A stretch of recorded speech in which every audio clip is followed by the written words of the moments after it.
Hey, Eagle fans, it's EaglefanKarl, and boy, did I not see that coming. This is going to be my reaction to the debacle that was the game against the Buccaneers yesterday, and like I said, I did not see this coming. Our defense had been so good week one, and they won us that game, and they clearly lost us this game, as I don't know what they were thinking. You gave up 400 yards passing to Ryan Fitzpatrick. You give up two 75-yard touchdown passes. I don't know if they didn't watch the film from last week or what the situation was, but it was clear that they were not ready for the attack that Tampa was going to do. And it was clear from what you saw the week before of what Tampa had done in New Orleans, what they were going to try and do against us. So I don't know how you're not prepared for that as a defense. To compound the problem then, the defensive line got absolutely no pressure on Fitzpatrick hardly all day. I think we only registered 2 sacks, and only one of them came from the defensive line.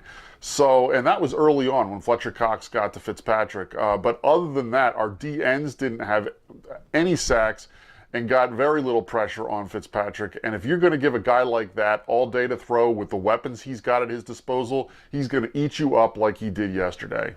However, if you would have told me at the beginning of the season we were going to be 1-1 after 2 weeks, I would have been like, okay, yeah, I can see that. Because when I did my prediction before the season started and came up with 11-5 for the Eagles as a final record, in that 11-5, I actually had them losing to Atlanta, even though when the game came time for me to actually make my prediction for that game, I actually predicted them to win that game. When I was figuring out the 11-5, I actually had them losing the Atlanta game. So we're right sort of where I thought we were going to be at the beginning of the season. In fact, we were actually 1-1 after week 2 last year, and obviously we were able to still go on and have a great season. The problem is, last season and the games we lost, they were games that if you had said before the game was going to be played, or even at the beginning of the season, they're going to lose this game, no one would have really been surprised. I'm talking about the 2 games, the 2 losses that actually meant something, not the Dallas game at the end when we didn't play anyone. But if you had said we were going to go into Arrowhead and lose that game, everyone would have been like, yeah, I can see that. If someone would have told you we're going to go up to Seattle and lose that game, everyone, I think, would have understood that as well. So I don't think anyone would have been surprised if you had said that. The problem this year is you're losing a game that you absolutely should have won. If you're looking at this schedule, before the season starts, you look at Tampa Bay, you know how lousy they were last year, and obviously they're having a little bit of a rebound this year, but still, there's no reason why you should be losing this game. You clearly have more talent than they do. It's just a matter of we didn't take full advantage of the opportunities we had, and we just ended up making far too many mistakes to keep ourselves competitive in this game. And since there are far too many duds for me to actually give out dud awards when I give my 5 duds, I'll just sort of talk generally about the fact that when you have as many penalties as the Eagles did, you're not going to win a game like that. When you're facing, yardages to go like 2nd and 40 or 3rd and 41, those are situations you just can't overcome. And I'm going to address a little bit of that later on, but for the most part, it really sort of bothered me the way we approached this game, sort of the lazy way we ended up playing this game. Because when you're getting penalties like they were getting, those are lazy penalties. It's not getting in the right position to make a correct block or whatever. And it just was completely, it ended up really stalling any sort of momentum we might have been able to get early in that game offensively. And then, of course, the defense falls apart later on. So that's sort of the dilemma that we ended up having going on in this game. But let's go ahead and try and look at some of the positives with our studs for the week, since we'll start with the studs since we lost the game, and I'll sort of go ahead and lay it on when we get to the duds a little bit later. For the studs this week, I'm going to go ahead, I'm going to give 3 stud awards out for this week. And the first one, when the game was going on, my cousin and I were texting back and forth, and we jokingly said that at this point, the only guy that deserves a stud of the week so far was the punter. And that's actually who I'm going to make my 3rd stud of the week, is Cameron Johnston. And that just shows you how poorly we played if the punter is my 3rd stud of the week. That said, he absolutely deserved it. He averaged 56 yards a punt. That's averaging 56. That wasn't a long. That was his average. And that was on 5 punts, and 3 of those punts still went inside the 20-yard line. So he's averaging those kind of numbers, and he's still putting it inside the 20. those are really, really good numbers, and he is having a solid year so far. And I think a lot of people were sort of concerned about whether he was going to be as consistent as Donnie Jones was last year. So far, he has held up to that, so for that reason, he's my third stud of the week. My second stud of the week is a guy I said had to show up this week, and he did. That was Zach Ertz. He gets 11 catches for 94 yards. He's doing what he's supposed to be doing. He's moving the ball when you really need to. And for that reason, he was one of the few guys where you could say it wasn't his fault they lost this game yesterday. Same is also true of my number one stud of the game, and that's going to be Nelson Agholor. When the wide receiving core is so banged up, the injuries that we had, you really needed a guy like him to step up, and he did. He did his job in this. And he also had a decent average. He had 8 catches for 88 yards, and of course the touchdown at the very end that got us within 1 score. So all in all, Nelson Agholor had a really good game, and he continues to improve and show us that, you know, what he was suffering with a couple of years ago is clearly in his past. He's going to be another consistent contributor to this team this year. But in a game like this, there's going to be no shortage of blame to go around, so we have plenty of duds we can look at for this week. Obviously going to be a little heavy on defense the way I feel about how this game played out. But for starters, number 5, number 5 dud of the week is going to be Doug Peterson. And that has to do with some of the play calling he had. I don't mind the aggressiveness. The aggressiveness that he has shown obviously won us a Super Bowl last year and clearly is the kind of attitude that will ultimately allow you to prevail. So occasionally if he goes for it and they don't make it, I don't mind that. What I do mind, though, is some of the play calling that goes along with that. Some of the fact that when you are going it on 4th and 4, why aren't you having routes that go past the sticks? There's no reason to have a sort of a dump-off pass that then requires Zach Ertz to make the play to get the first down. And he came up close, and I think he may have made it.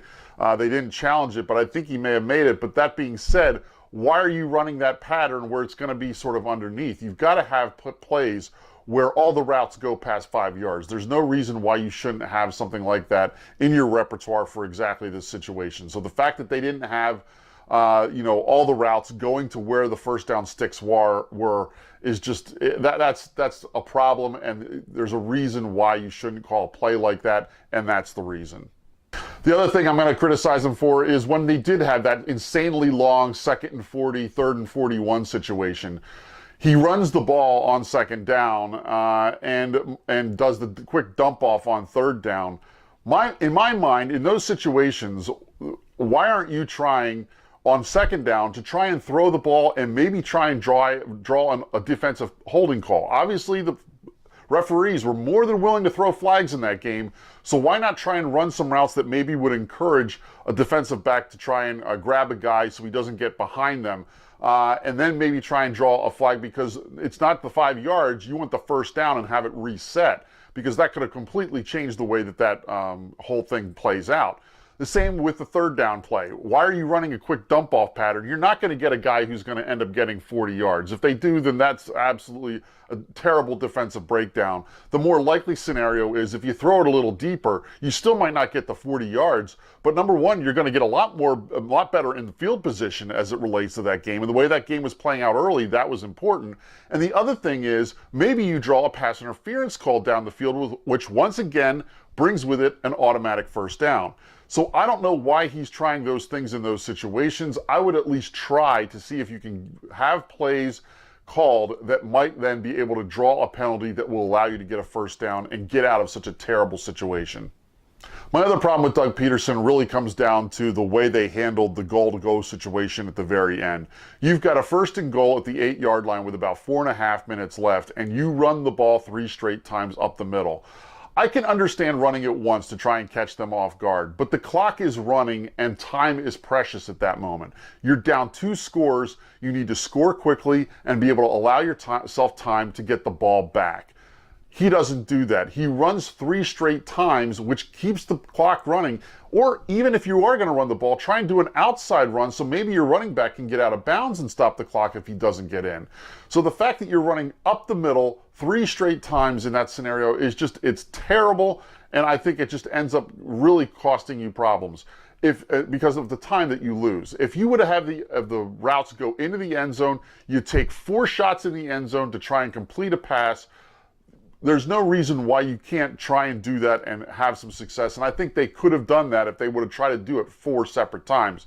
The fact that you're running those times just ends up killing you and ends up taking 2 minutes off the clock, which is huge. You look at when we finally do get the ball back at the end there, there's 28 seconds, and at that point, there's no way we're going to be able to do anything with the ball. Imagine if there had been 2 minutes left. Then it's completely different, and you actually have a chance to get back, get down, and score to take the lead or at least tie the game. It really drove me nuts the way they sort of just lacked any urgency there at the end, and it just sort of, I think, ended up costing them the potential to have a shot at coming back and winning that game. Now, as for the other duds of the game, they're all going to be on the defensive side of the football, and there's lots of different things you could say about all these guys.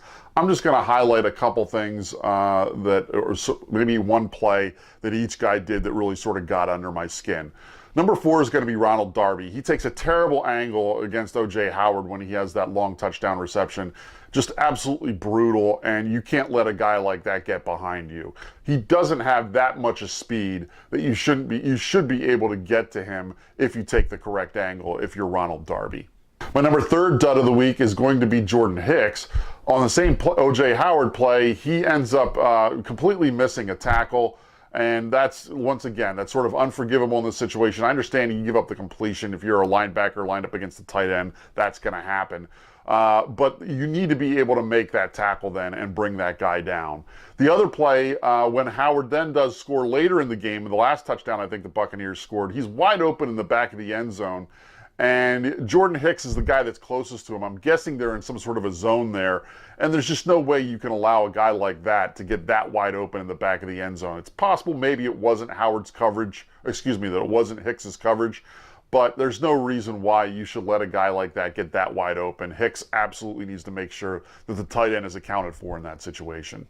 Number 2 is going to be Malcolm Jenkins, who's one of the best players on our defense, but he had a terrible game.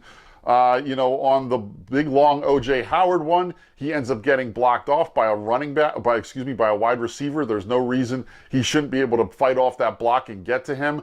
But the bigger play is on the very first play from scrimmage, which sort of sets the tone for the whole game. He bites on the play fake and allows DeSean Jackson to get behind him, and that's the one thing you can't do in that situation. I know a lot of people are killing Jalen Mills on that play, but I do not find Jalen Mills at fault on that. I think he's expecting he's going to have safety help behind him, and the fact that DeSean Jackson gets behind him and there's nobody in the backfield to sort of stop him, that's on Malcolm Jenkins. Malcolm Jenkins needs to make sure he stays home, that he doesn't let DeSean Jackson get behind him. The long pass that maybe goes for 30 yards stops there and doesn't go for the 75-yard bomb that it ends up being if Malcolm Jenkins stays home in that play and doesn't get bitten up on the fake. Number 1 is going to be the guy, though, that I think most people blame for that play, and that's Jalen Mills, and he just had a terrible game altogether. And he just, there was so many times he was getting beat. He was playing too far off guys, and then he was biting on double moves. And I just think he just had a terrible game. He's had a lot of games where he has played well. This was obviously not one of them, and he clearly was shown that when it comes to these really good receivers that are at the top of the league and really have a lot of speed, he can be suspect to some of those plays and some of those double moves. And if he doesn't have help, it becomes a problem. He's great in in the short passing situation, like we saw last week against Atlanta. But this week, when he's trying to guard the whole field, he's just not equipped for that, and that really shows. And that's why they've got to have that safety help that's there, and it's got to be critical. But Jalen Mills has just got to use better technique and better judgment in where he's trying to position himself for stops on certain passes, because there was too many times where we gave up a 3rd down or something like that where we could have gotten off, where Jalen Mills just allows too much to the receiver in those situations. Now, obviously, I didn't have much to say critically of the offense. And some of that has to do with the fact of what just happened on the offensive side of the football with the injuries that we had. Obviously, Alshon Jeffrey is out, and Matt Collins is out. Those guys are already out before the game. And then, of course, Darren Sproles in the backfield. But then you have Jay Ajayi goes down early, Shelton Gibson goes down early, Mike Wallace goes down. And that's one thing we can say about last year. The Eagles did a lot to overcome injuries last year. But the one thing we never really had last year with injuries was Injuries, multiple injuries at the same position. Yeah, we lost a quarterback, which is huge, but it was one quarterback. We didn't have to lose a second quarterback. We lost Darren Sproles, who was one of our great running backs, but we didn't lose other running backs to injury that would have really sort of hurt us. So really, when you look at it, you've got, we had single injuries in certain areas that were all big injuries to big players, but it didn't get compounded where you're looking at a third guy up because of multiple injuries at the same position. We can look at the bright side, though. We're 1-1. We were 1-1 after 2 games last year. We all know how that season worked out, so there's plenty of season left to play to sort of get ourselves in a good position for the playoffs. The other thing, of course, is Washington lost yesterday, so they're 1-1. The Cowboys won, but they're 1-1 as well. But we're tied. We're in a 3-way tie for first place now at 1-1, and of course the Giants sit back there at 0-2, and hopefully maybe they're going to be continue to struggle on offense the way they have struggled the last few weeks. So we're really not in that bad of a situation if you look at it from that perspective. And of course, the big news that happens today is we find out Carson Wentz is going to be back. He is going to be healthy, and we are going to be able to see him come and play at the Link on Sunday against the Colts, where the defense always seems to play better at home. So hopefully that will allow us to right that ship and be able to. Carson hopefully provides a little bit of a spark on offense, and if the receiving core is banged up, Doug Peterson will hopefully be able to make some adjustments in the way he plays, does his play calling to allow us to take advantage of what we really do have. And hopefully that will all come together then for a win on next Sunday. I'll go ahead and check in with my prediction video before that game. Until then, though, fly Eagles fly.